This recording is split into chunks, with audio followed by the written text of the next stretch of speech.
কোরবানির বাজারে যদি গরু বিক্রি করতে নাও, বিক্রি যদি না হয়, রশিটা গলায় পেঁচায় দিলে গরুটা মালিকের আগে আগে বাড়ি চলিয়া যায়। গরুটায় মালিকের থেকে সব, মালিকের থেকে একটা টাকাও পায় না। গরুটা দিয়ে তাকায় দেখ, ঘুমানোর জন্য একটা আরামের বিছানাও গরুটায় পাইল না। কই গোয়াল ঘরে শোয়ায় রাখলো, তাকায় দেখো গরুটা কত কষ্টে সেখানে রাত্র কাটায়। মশার কারণে ঘুমাইতে পারে না, ভালো বিছানার কোনো আয়োজন নাই। এরপরও গাভীটা সারাটা রাত সজাগ থাকে, বাচ্চারে দুধ দিতে পারে না। নিজের ভিটামিন যুক্ত সব দুধ তার মালিকেরে দিয়া দিল, কোনোদিন প্রতিবাদ করলো না, ও মালিক আমার বাচ্চারে দুধ না দিয়া সব দুধ তুমি নিয়ে গেলা, তোমার কাজ করব না। এই বলিয়া গরুটা কোনোদিন মালিকের সাথে বেয়াদবি করে নাই। কোরবানির বাজারে যদি গরু বিক্রি করতে নাও, বিক্রি যদি না হয়, রশিটা গলায় পেঁচায় দিলে গরুটা মালিকের আগে আগে বাড়ি চলিয়া যায়।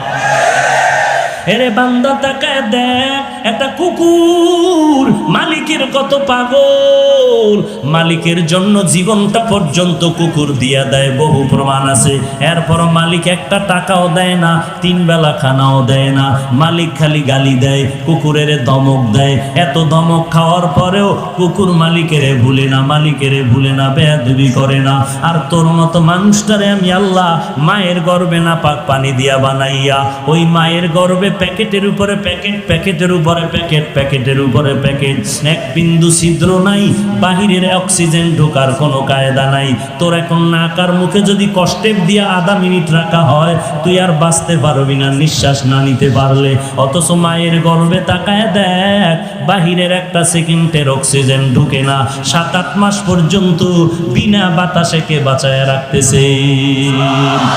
ওই আল্লাহ তোরে এত নেয়ামত দিয়া মায়ের গর্ভে রাখলে, দুনিয়াতে আসার পরে তুই খানা খাইতে পারবি না, দুনিয়ার তৈরি করা তুই নাস্তাও খেতে পারবি না। আল্লাহ বলেন আমি তোর মায়ের বুকের মধ্যে দুধের ব্যবস্থা করে রাখলাম, এমন একটা কুদরতের ফ্লাক্স বানাইলাম, দুনিয়াওয়ালারাও ফ্লাক্স বানায় 24 ঘন্টার গ্যারান্টি দেয়। গরম চা রাখবি ঠান্ডা হবে না, গরম দুধ রাখবা ফ্লাক্সের দুধ আর ঠান্ডা হবে না। ওরে বান্দা তারপরও দেখো এমন একটা ফ্লাক্স পাইবা না যে 24 ঘন্টা গরম থাকে। যদিও চ্যালেঞ্জ দেয় 24 ঘন্টা গরম থাকে না। আল্লাহ কয় আমি কেমন রহমান, একটু বান্দা একটু চিন্তা কর, আমি আল্লাহর পরিচয়টা নাও। আমি আল্লাহ কেমন গফফার, আমি আল্লাহ কেমন রহমান। এমন একটা ফ্লাক্স আমি বানাইলাম, তোর আরামের জন্য দুধের ব্যবস্থা করে রাখলাম। মায়ের বুকের মধ্যে এমন এক কুদরতের ফ্লাক্স আমি বানায় রাখলাম, ওই দুধটা তুই 2 বছর পর্যন্ত পান করবি। যেইভাবে আমি আল্লাহ তৈরি করে দিলাম ওইভাবে থাকবে, ঠান্ডাও হবে না, গরম হবে না, পাতলাও হবে না, ঘনও হবে না। 2 বছর পর্যন্ত দুধ পান করবি। ওরে বান্দা ওই ফ্লাক্সের দুধ কখনো নষ্ট হবে না। এরে বান্দা তাকায় দেখ, তুই দাঁড়াইতে পারো না, বসতে পারো না, আমি আল্লাহ তোর কত সুন্দর লালন পালনের ব্যবস্থা করলাম। তোর এখন বাথরুমের দরকার, মাকে বলতে পারো না আমারে বাথরুমে নাও। তোমার এখন খানার দরকার, আম্মা জানকে বলতে পারো না আম্মা আমাকে খানা দাও। কি করতেছো বান্দা? তোর একটা পুঁজি হলো শুধু কান্নার আওয়াজ, কান্নার আওয়াজ, কান্নার আওয়াজ।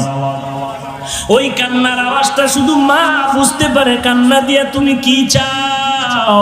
আব্বা জান বাচ্চার কান্না শুনে কয় বাচ্চা কেন কান্না করতেছে, তাড়াতাড়ি ভাত দে, ক্ষুধা লাগছে। মায়ে কয় না না, বাচ্চা এখন ক্ষুধার কান্না কাঁদে না, কারণ 3 মিনিট আগে বাচ্চাটারে কান্না দিয়েছি। বাবায় বলে তো কান্না করে কেন? বলে এখন বাচ্চাটা ঘুমায় যাবে, ঘুমের জন্য বাচ্চাদের একটা কান্না আছে, ওই কান্না কাঁদে। আল্লাহ কয় বান্দা তাকায় দেখ, বাথরুমে যাওয়া লাগবে, তুই বাচ্চা মানুষ বলতে পারো না, শুধু কান্না করো। ওই কান্নার মধ্যে তুই কখন কি চাও আম্মা জান বুঝতে পারে, আর জগতে কেউ বুঝে না।